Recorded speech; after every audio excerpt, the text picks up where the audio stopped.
चलिए बच्चे स्टार्ट करते हैं नए टॉपिक को, ठीक है। देखो टॉपिक रहेगा आज का दो समांतर धारावाही, दो समांतर धारावाही चालक तार के बीच, तार के मध्य लिख लो, दो समांतर धारावाही चालक तार के मध्य कार्यरत वैद्युत बल, वैद्युत नहीं होगा बल्कि चुंबकीय बल होगा, चुंबकीय बल। अब इससे देखिए आपको क्या पता चलेगा, ध्यान दीजिएगा। दो समांतर धारावाही चालक तार के मध्य जो कार्य चुंबकीय बल होता है ना, यहाँ से आपको एम्पियर की नई परिभाषा मिलेगी। अच्छा, कितने बच्चे एम्पियर की परिभाषा जानते हैं? दिव्यांशी जानती हो? बताओ आप, उसका नाम बताइए। एम्पियर की परिभाषा, अच्छा एम्पियर है क्या बता दो। धारा का क्या है? मात्रक है ना, SI मात्रक।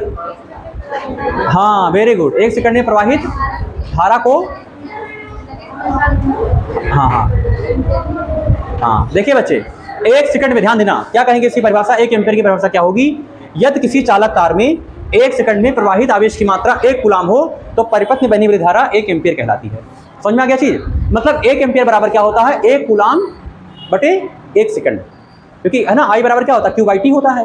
तो 1 एम्पियर बराबर क्या होता है? 1 कूलाम प्रति सेकंड। समझ में आ गया सबको? बोलो। लेकिन वो परिभाषा आपको नहीं बतानी है, आपको बताना है दो समांतर धारावाही चालक तार के मध्य कार्यरत चुंबकीय बल।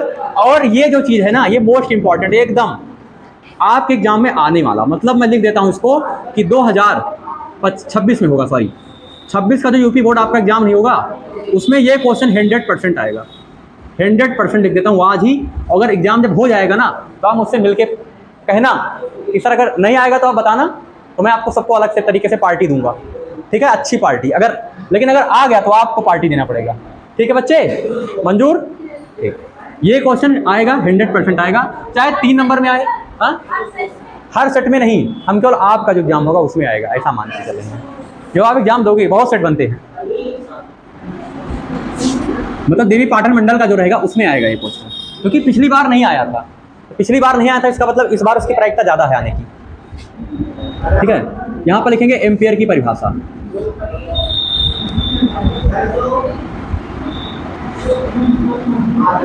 ठीक, कुछ चीज तो मैं आपको समझा देता हूँ ऐसे ही।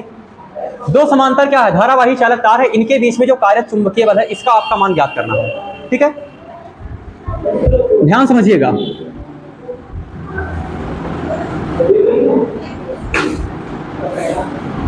ये दो समांतर चालक तार हो गए, थोड़ा थोड़ा छोटा बनाएंगे इसे।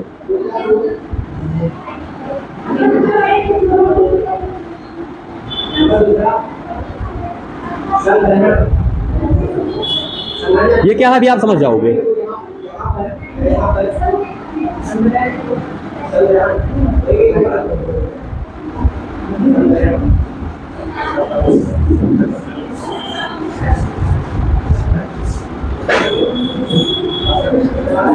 ये कोई लैंप पंप नहीं है, ठीक है, इसको तो लैंप है, लैंप नहीं है ये है क्या, समझिए इसको।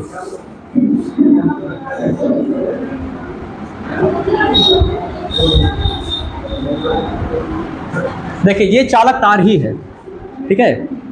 हाँ, इसको हम मान लेते हैं P, यहाँ से ऊपर से मानो, इसको मान लेते हैं P, इसको मान लेते हैं Q, इस बिंदु को मान लेते हैं R, और इस चालक तार के बिंदु को मान लेते हैं S। दो चालक तार थे। अब कहो सर जी आप तो लिखे हो समांतर चालक तार, हम बना क्या दिए उल्टा सीधा, पता नहीं क्या बना दिए हैं। बता रहा हूँ क्यों, इसका रीजन बता रहा हूँ।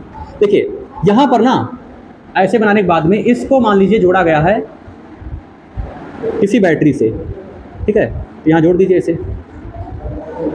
ये मैंने जोड़ दिया बैटरी। Q को थोड़ा ऊपर कर दो, इस तरह जोड़ा गया है, तो ये प्लस है और ये माइनस है, ये सेल मैंने जोड़ दिया। भाई सेल ही तो धारा को प्रभावित करेगा, चालक तार अकेला कुछ नहीं कर सकता। समझना चाहिए, कोई भी टीचर अकेला कुछ कर सकता है, भाई विद्यार्थी नहीं है तो कौन पढ़ाएगा, कौन पढ़ेगा। तो ऑनलाइन वीडियो बनाया जाए तो हो सकता है, लेकिन विद्यार्थी कहीं ना कहीं देखते हैं उसको, है ना। तो विद्यार्थी और टीचर दोनों का होना आवश्यक है किसी विद्यालय में। ऐसा नहीं कि केवल टीचर की आवश्यकता है या केवल विद्यार्थी की आवश्यकता, दोनों की, दोनों एक दूसरे की क्या है, एक साथ कंप्लीमेंट्री है, पूरक है ना, एक दूसरे पर आश्रित हैं। टीचर है तो बच्चे हैं, बच्चे हैं तो टीचर हैं, इस तरह याद रखना। तो ये चालक तार जो है ना, वो सेल पे कहने का मतलब है आश्रित है, क्योंकि अगर ये चालक तार है तो अगर सेल से नहीं जोड़ोगे तो इसमें धारा प्रवाहित नहीं होगी, अपने आप धारा नहीं प्रवाहित होगी।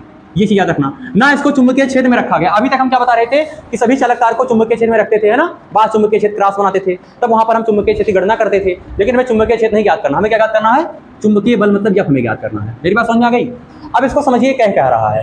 देखो जैसे ये सेल है, तो सेल से धारा हमेशा कैसे चलती है, धन इलेक्ट्रोड से ऋण इलेक्ट्रोड की ओर चलती है। सबको ये चीज पता होगा, बताओ नहीं पता है तो जान लीजिए। अब धारा की जो प्रवाह होती है ना, धारा का जो प्रवाह होता है वो कैसा होता है, सेल के धन प्लेट कह सकते हो इलेक्ट्रोड से, है ना, ऋण प्लेट की ओर इस तरह होता है। ठीक है, अब देखिए यहां से जो धारा आएगी, यहां पर मान लीजिए कि धारा इसमें यहां पर जब पहुंची तो धारा दो भागों में बट जाएगी। बोलो बच्चे, धारा यहां पर दो भागों में बटेगी ना, कोई किसको बात मत किया करो भाई।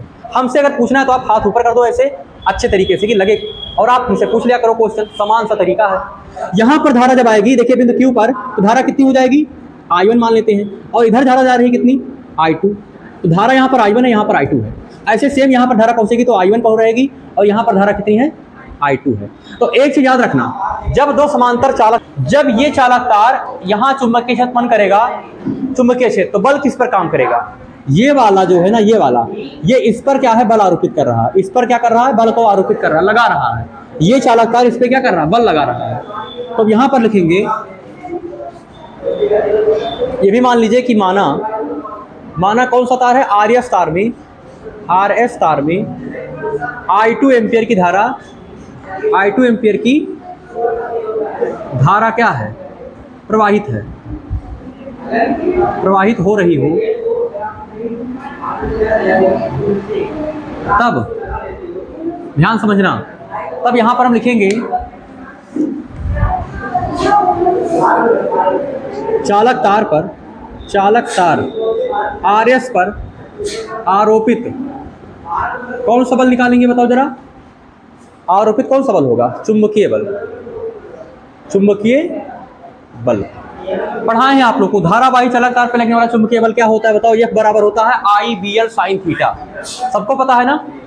F बराबर क्या होगा पता है, I2। I2 क्यों हो गया, क्योंकि RS चालक तार पे बल लग रहा है, तो इसमें धारा कितनी है, I2 है। चुंबकीय क्षेत्र B1 क्यों होगा, क्योंकि यहाँ पर चुंबकीय क्षेत्र B1 ही है, यहाँ पर चुंबकीय क्षेत्र क्या है, B1, और धारा कितनी थी, I2। ये चीज याद रखना। और हम ये मान लेंगे, लंबाई आपने यहाँ माना ही है, ये भी लिख लो, यहाँ मान लीजिए कि माना तार की जो लंबाई है ना, तार की लंबाई वो कितनी है, यल है। ठीक है, तार की लंबाई कितनी है, यल है, मान लीजिएगा।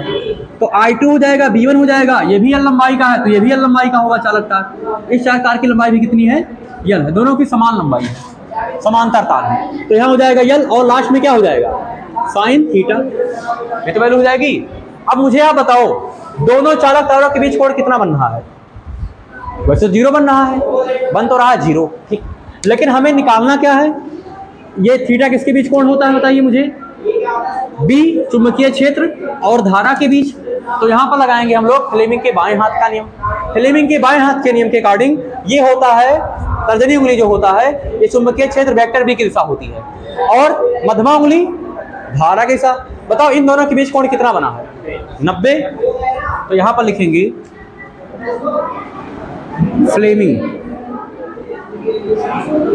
फ्लेमिंग के बाएं हाथ के नियम से, ध्यान दीजिएगा बच्चे, फ्लेमिंग के बाएं हाथ के नियम से थीटा बराबर कितना हो जाएगा, 90 डिग्री हो जाएगा। तो यहां पर हम थीटा बराबर 90 जब करेंगे तो F बराबर हो जाएगा, और B1 का मान भी रख दो, तो I2 हो जाएगा गुड़े B1 का मान क्या है, म्यू नॉट I1 और अपान 2 पाई R और इंटू यल भी है ना, और हो जाएगा साइन 90। थीटा का मान क्या है, 90।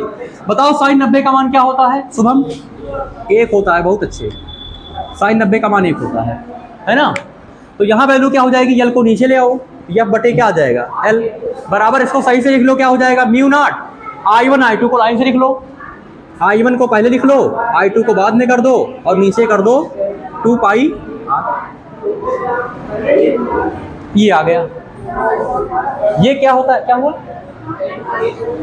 तो यल को हम नीचे नहीं ले आए, ये आ गया। इसको हम क्या कहेंगे, ध्यान देना, प्रति एकांक, क्या बोलेंगे, प्रति एकांक लंबाई के चालक तार पर, प्रति एकांक लंबाई की चालक तार पे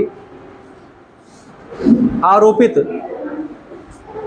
कौन सा बल है बताइए, चुंबकीय बल है, चुंबकीय बल। अब इसको अगर सही तरीके से लिखना जाए, है ना, अगर यल का मान 1 आ जाए, मान लीजिए, मान लो कि चालक तार एकांक लंबाई का हो, ठीक है, यहाँ लिख लीजिएगा, इफ यल बराबर 1 मीटर, मान लो चालक तार की लंबाई कितनी हो, एकांक हो, कोई पूछ ले कि एकांक लंबाई का क्वेश्चन में आ जाए कि दो समांतर धारावाही चालक जिनकी लंबाई क्या हो, एकांक हो, तो उनके बीच में कार्य चुंबकीय बल क्या होगा, तो आप क्या करना, यल बराबर 1 कर देना, तो यफ की वैल्यू क्या हो जाएगी, ध्यान देना, यफ की वैल्यू हो जाएगी म्यू नॉट और अपान, यहाँ पर क्या करना ना, जो 2 पाई लिखा है इसमें हम 2 से गुणा कर देना, बता रहा हूँ क्यों, म्यू 2 इंटू 2 पाई कर दो, इंटू यहाँ पर भी 2 से गुणा कर दो, हो जाएगा 2I1 I2 अपान क्या हो जाएगा, स्मॉल आर, दुन्नी कितना हो जाएगा, 4 हो जाएगा। तो सही तरीके से इसको लिखेंगे हम लोग, तो क्या लिखेंगे, यफ बराबर हो जाएगा म्यू नॉट अपान 4 पाई, क्योंकि इसका मान डायरेक्ट होता है कितना, 10⁻⁷, इसीलिए मैंने ऐसे कर दिया, तो डायरेक्ट हो जाएगा फिर 2I1 I2 अपान हो जाएगा स्मॉल आर, ये वैल्यू आ जाएगी बल की। इसका मात्रक, सभी बल का मात्रक न्यूटन होता है, चाहे चुंबकीय बल हो, चाहे वैद्युत बल हो, चाहे श्यान बल हो, चाहे घर्षण बल हो, इसका मात्रक न्यूटन होगा। तो ये डेरिवेशन आपका हो गया कंप्लीट।